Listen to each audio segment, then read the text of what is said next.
In the 1980s, I was working for a public relations agency in Boston called Regan Communications, and the Massachusetts State Lottery came to us with an interesting challenge.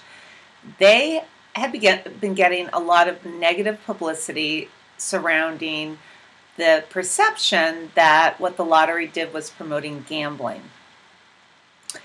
In fact, the lottery puts a lot of money back into the cities and towns of Massachusetts, but that is not what the perception was, and perception is reality, so they came to us and asked for help.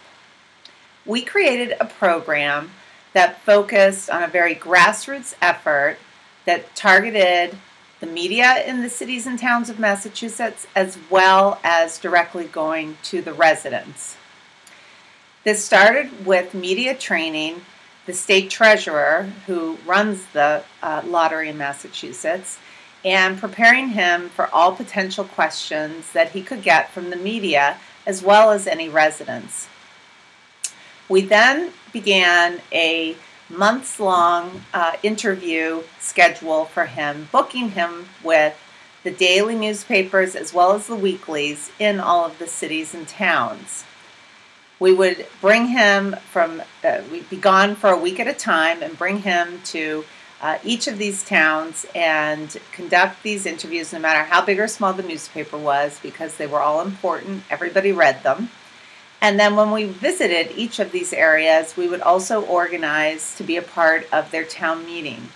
And we would attend, and the state treasurer would answer questions directly that the residents had.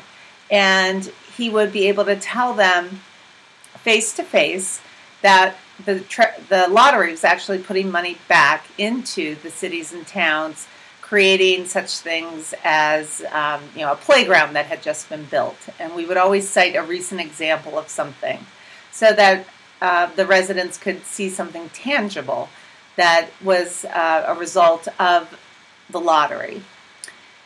We had a lot of facts, statistics, and again, always focused on what the residents of Massachusetts were getting back as a result of the money that was put into the lottery. In addition, because this was, again, a very grassroots effort, the employees of the lottery were also a great, they were brand ambassadors for the lottery.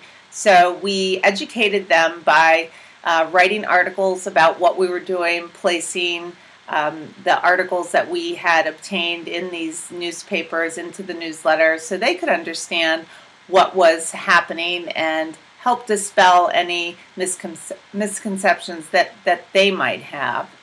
And as a result of this effort, we were able to educate the residents of Massachusetts, gain their trust, and convince them that they were reaping financial benefits. And in the end, it was a very, very successful program, which to this day, the lottery is reaping the benefits of.